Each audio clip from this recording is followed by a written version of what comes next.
El proyecto de inteligencia emocional también comprende las habilidades relacionales vistas desde tres ejes que son la escucha activa, la asertividad y la resolución de conflictos, aspectos claves para mejorar la forma en la que nosotros nos relacionamos con los demás. Iniciamos el cuarto taller con un ejercicio para evaluar de manera grupal cómo nos comunicamos teniendo en cuenta la asertividad y la escucha activa. En el primer ejercicio le solicitamos a los docentes que asumieran diferentes roles. Para ello necesitamos un director, dos dibujantes y el resto de docentes asumíamos el rol de observadores.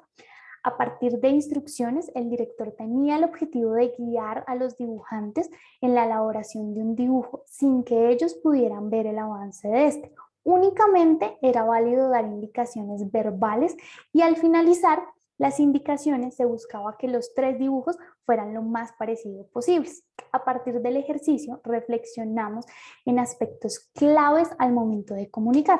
Los docentes compartieron sus estrategias de comunicación en el aula para que entre todos construyéramos aspectos relevantes que pueden ser tenidos en cuenta al momento de establecer relación con otra persona.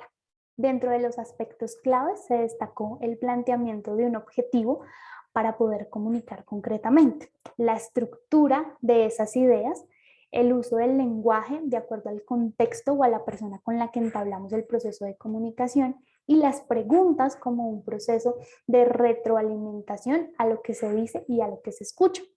Posteriormente abordamos la escucha activa como una técnica de comunicación en donde no solamente es importante prestar atención a las palabras, sino también al lenguaje no verbal.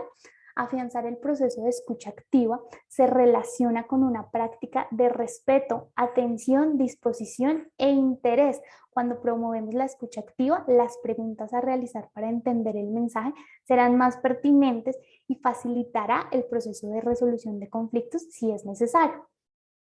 Posteriormente, nos preguntamos qué alternativas tenemos frente a un conflicto, concluyendo que tenemos tres opciones de respuesta. La primera es la forma pasiva, es decir, decidir no decir nada ante una situación que me genera malestar. La segunda es la forma agresiva, es responder de manera reactiva y ofensiva con la intención de generar daño. Y la tercera es la forma asertiva, que es el punto de equilibrio quizás entre las dos anteriores, ya que con la asertividad nosotros podemos comunicar nuestra posición frente a algo sin necesidad de recurrir a la agresión. Como primera estrategia de resolución de conflictos, de manera individual se recomienda hacer una pausa y emplear la estrategia cero, que consiste en calmarnos, evaluar la situación, es decir, definir específicamente cuál es el problema y qué emociones me generó. Posteriormente resolver, pero antes realizando una lluvia de ideas con diferentes opciones de respuesta. Finalmente, actuar eligiendo la opción que me permita comunicar sin necesidad de recurrir a la agresión. Como segunda actividad, cada docente pensó y refirió un conflicto que haya tenido en el ámbito laboral para reflexionar si después de pasado un tiempo existe una forma más asertiva de comunicar ese conflicto o si considera que el manejo que se le dio en su momento al conflicto fue el más acertado. Los docentes participaron y como en la primera actividad, el objetivo era construir herramientas para comunicar asertivamente y poder gestionar precisamente el conflicto. Entre estas herramientas se destacó, por ejemplo, acudir inicialmente a las herramientas de autocontrol, buscar un mediador, manifestar el conflicto a partir de la gestión de una solución.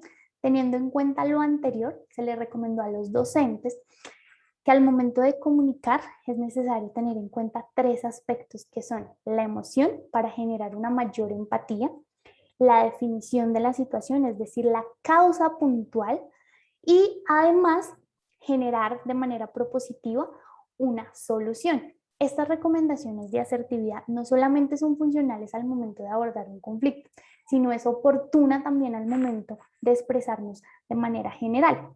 Además, cada docente eligió o pensó tres posibles soluciones y entre el equipo de trabajo se evaluaron las ventajas y las desventajas de las diferentes soluciones. Finalmente, se recomienda tener en cuenta lo siguiente: afianzar el proceso de regulación emocional. escuchar para entender y no para discutir. Esto aumentará más el conflicto. Evitar culpabilizar, hablar de los comportamientos y no de la persona como tal. Implementar las técnicas de comunicación asertiva, teniendo en cuenta la emoción, la causa, la solución y la estrategia cero. También entender que a partir de una situación podemos tener diferentes opciones o diferentes puntos de vista y fortalecer nuestro proceso empático. También es necesario limitar precisamente esos aspectos negativos del conflicto y ver cómo podemos incrementar el aprendizaje, bien sea de manera individual o de manera colectiva. También es importante evitar la confrontación o imponer nuestras ideas frente a esa situación. Esto también aumentará quizás más el conflicto y será mucho más difícil resolverlo.